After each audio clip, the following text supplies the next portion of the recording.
Hi, one of my favorite things is a little plant called Threadleaf Coreopsis. Now, this little guy, you're going to say, well, that looks like a weed to me. This little plant grows into a beautiful fern-like plant, and it has these gorgeous little yellow daisies that grow all over it.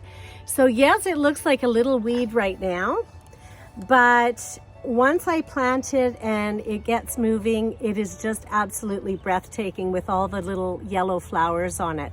So it'll grow 18 inches high and 18 inches wide, and it'll have flowers from early summer right into the fall. So one of my favorite things. So we're going to plant it together.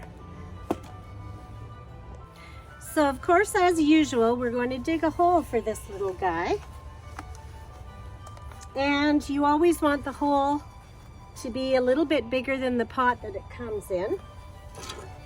So I think my first hole, because I've got about 4 or 5 of these plants, so my first hole we'll put right about here.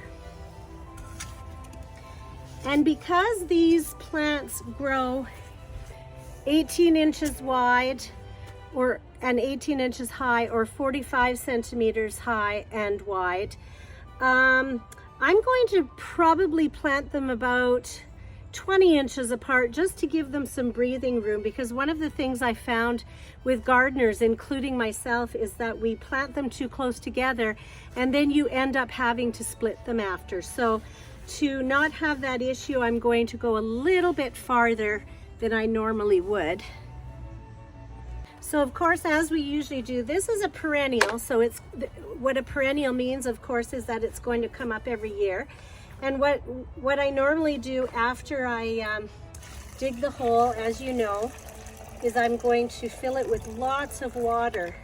When you first transplant flowers, you can't give them, or any plant, you can't give them too much water right at the beginning, because they need to get their roots established.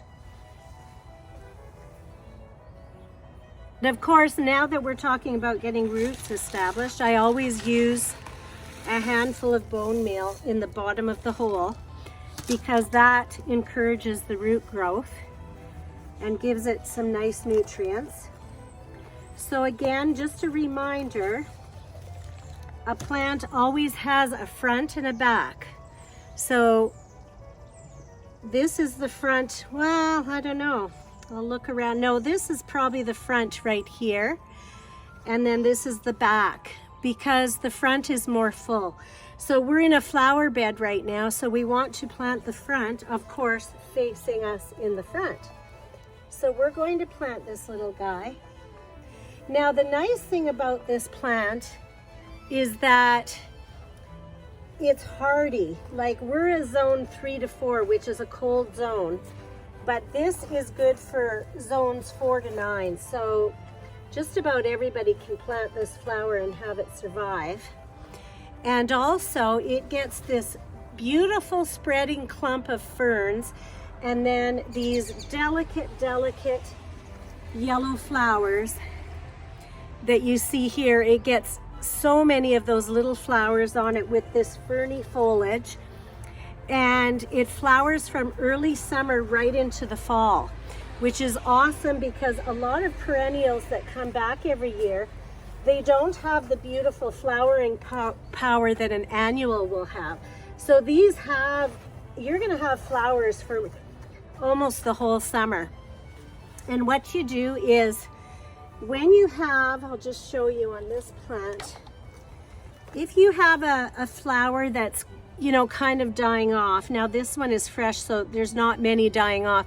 But say this flower is wilting and it's, you know, it's turning brown. You just pinch it off, and just pinch it off like this, and then that encourages new flowers to grow. So if you do that all summer long, you'll have a nice, beautiful foliage of yellow flowers. It is excellent for cut flowers. These look absolutely beautiful in a vase, and you know how I love cut flowers on the table. So these are beautiful in a cut flower arrangement. And I'm just going to give it another good dose of water. And that is our Threadleaf Coreopsis. I am going to fill the rest of this bed with the same flower, because one thing I do like to do is fill a bed with all the same flower, because it really makes a beautiful statement. You'll see all this beautiful yellow.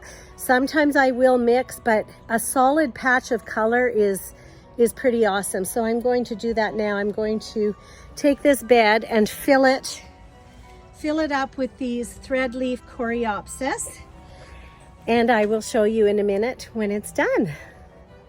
Now I know this bed doesn't look like much right now. It almost looks like I've got some weeds in here, but you have to have patience and give it a chance.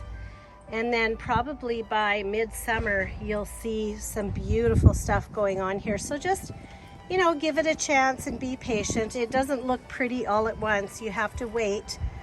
That's what gardeners know, is you can't have the beauty of it right away. You have to wait, but it is well worth the wait. So, you know, one of my favorite things, the Threadleaf Coreopsis in the garden, is going to be awesome. Beautiful yellow flowers. You have a great day.